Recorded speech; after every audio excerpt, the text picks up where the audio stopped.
Hello guys, welcome to my channel oh my dish. আজকে আপনাদের জন্য নিয়ে এসেছি এই ভাদ্র মাসের গরমে শরীরকে ঠান্ডা ও সতেজ রাখার জন্য মজাদার তরকারির রেসিপি লাউ চিংড়ি। আপনারা যারা এখনও আমার চ্যানেলটি সাবস্ক্রাইব করেননি তারা এক্ষুনি সাবস্ক্রাইব বাটনটা ক্লিক করে দিন। আর আমার ভিডিওটা যদি আজকে ভালো লেগে থাকে লাইক দিয়ে অবশ্যই পাশে থাকবেন। তাহলে চলুন সম্পূর্ণ রেসিপিটা দেখে নিই। সবার প্রথমে আমরা নিয়ে নিয়েছি একটি কচি লাউ। এবার লাউটাকে রান্না করার জন্য মাঝখান দিয়ে অর্ধেক করে কেটে নিয়েছি। লাউয়ের খোসাগুলোকে ভালো করে ছিলে নেব। আপনারা কি জানেন, লাউ শুধু খাওয়াই যায় না, লাউয়ের খোসাও খাওয়া যায়, আর সেটা আমাদের শরীরের জন্য খুবই উপকারী। এখন লাউটাকে রান্না করার জন্য ছোট ছোট টুকরো করে কেটে নিচ্ছি। লাউগুলো সব কাটা হয়ে গেলেই চলে যাব আমরা রান্নার প্রসেসিংয়ে। আর দেখুন কি সুন্দর লাউগুলো টুকরো করে কাটা হয়ে গিয়েছে। এবার আমরা চুলোতে একটি হাঁড়ি বসিয়ে দিলাম।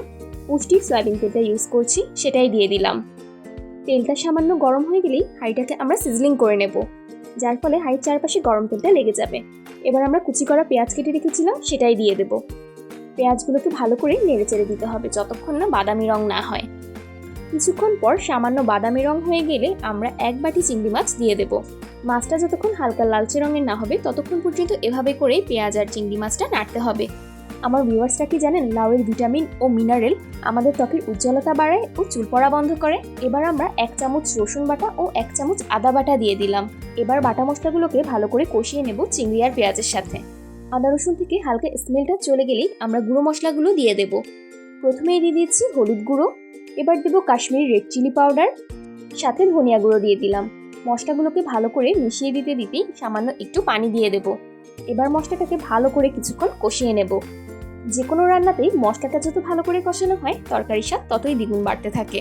এবার মশলাটা ভালো করে নাড়াচাড়া শেষে কিছুক্ষণ ঢাকনা দিয়ে ঢেকে দেব। 2 থেকে 3 মিনিট পর ঢাকনা খুলে দেখি মশলার উপর তেল উঠে এসেছে, তাই আবার ভালো করে নেড়েচেড়ে দিচ্ছি। এবার কেটে রাখা লাউগুলো আমরা একে একে দিয়ে দেব। সব লাউগুলো দেওয়া হয়ে গেলেই ভালো করে নেড়ে দেব। প্রত্যেকটা মশলা যাতে লাউয়ের গায়ে লাগে সেভাবে করেই নেড়ে দিচ্ছি। লাউয়ের উপকারিতা সম্পর্কে বলতে গেলে তো আর থামাই যাবে না।